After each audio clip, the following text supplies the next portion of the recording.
अच्छा, एक बात सोचिए, ये जो अलजेब्रा आजकल स्कूलों में पढ़ाया जाता है, ये आया कहाँ से? या फिर ये आशारी निज़ाम यानी डेसिमल सिस्टम जिस पर हमारी पूरी मईशत चल रही है, इन सब सवालों के जवाबात ना तारीख के एक ऐसे शानदार दौर में छुपे हैं जिसे अक्सर नज़रअंदाज कर दिया जाता है। तो यही सवाल हमें सीधा माजी में ले जाते हैं, एक ऐसे सफर पर जिसने हमारी दुनिया को हमेशा के लिए बदल दिया। आज हम इसी दौर यानी इस्लामी सुनहरी दौर की खोज करेंगे और देखेंगे कि हमारी जदीद जिंदगी की बहुत सी बुनियादें दरअसल कहां से आई।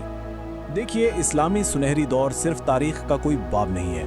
ये एक ऐसा वक्त था जब बगदाद और कुर्तबा की गलियां इल्म की रोशनी से जगमगा रही हैं और दुनिया भर से दानिश्वर, साइंसदान और फनकार नए ख्यालात की तलाश में यहाँ का रुख करते थे। और ये कोई मुख्तसर सा लम्हा नहीं था, बल्कि सदियों पर फैली एक तहरीक थी।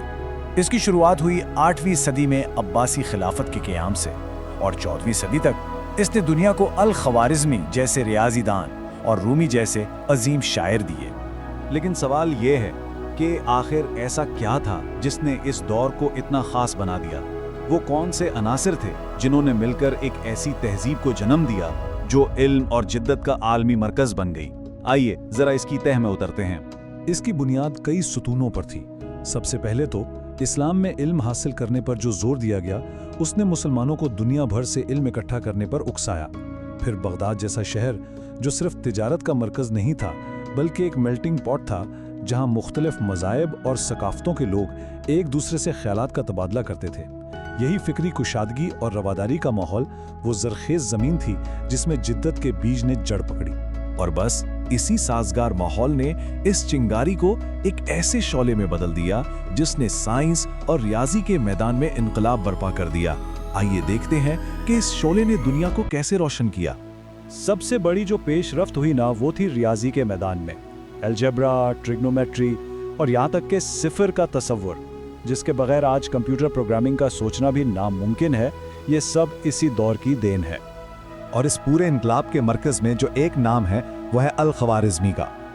उन्हें सिर्फ अलजेब्रा का बानी ही नहीं कहा जाता, बल्कि उन्होंने नामालूम मिक़दारों को हल करने का एक बाकायदा तरीका मुतारिफ करवाया। ये एक बहुत बड़ा कदम था जिसका असर आज भी जदीद कंप्यूटर साइंस और इंजीनियरिंग में नज़र आता है।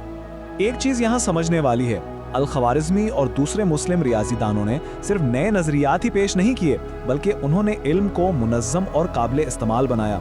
उन्होंने अलजेब्रा को एक सिस्टम दिया, सिफर को एक अदद के तौर पर मुतारिफ करवाया और हिंदी अरबी आदात को यूरोप तक पहुंचाया, जिससे पेचीदा हिसाबात बेहद आसान हो गए। अब रियाजी की ये तरक्की सिर्फ नंबर्स तक नहीं रुकी, इसने फल्कियात, तिब और दूसरे साइंसी शोबों में भी तहकीक की नई राहें खोल दी। 9वीं सदी में अलबतानी ने सितारों के रास्तों का पहले से कई ज्यादा दुरुस्त हिसाब लगाया। इसी दौरान तिब के मैदान में अल-राज़ी ने क्लिनिकल मेडिसिन में कमाल कर दिखाया। उन्होंने पहली बार चेचिक और खसरा के बीच का फर्क वाज़े किया और उनके इलाज के लिए उसूल बनाए जो सदियों तक तिब्बी दुनिया में मुस्तनद माने जाते रहे। अब साइंस और रियाजी तो थे ही, लेकिन ये दौर फन, अदब और फलसफे का भी गढ़ था।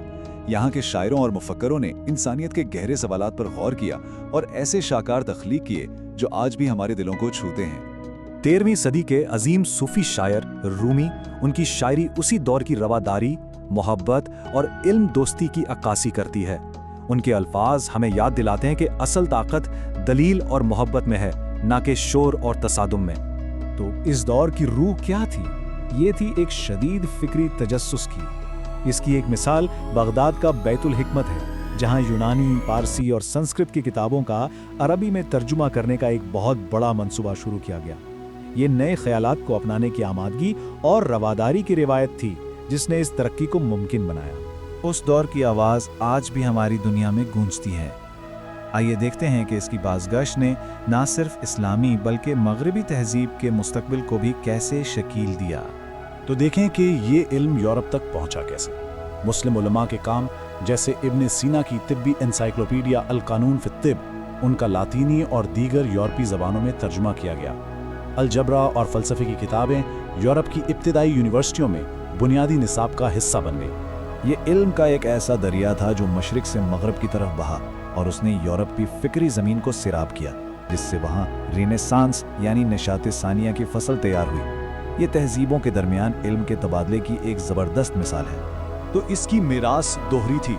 मगरिब के लिए इसने जदीद साइंस और फ़लसफ़े की बुनियाद रखी और इस्लामी तहजीब के लिए اس نے فخر اور خود اعتمادی کی ایک ایسی لہر پیدا کی جس نے اسے دنیا کے علمی اور ثقافتی مرکز کے طور پر قائم کر دیا۔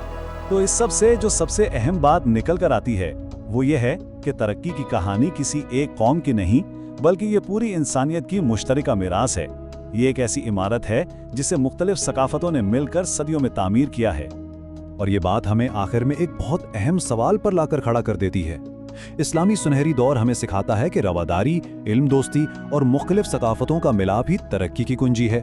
آج کی دنیا میں کیا ہم ان اقدار کو اپنا رہے ہیں یا انہیں فراموش کر رہے ہیں؟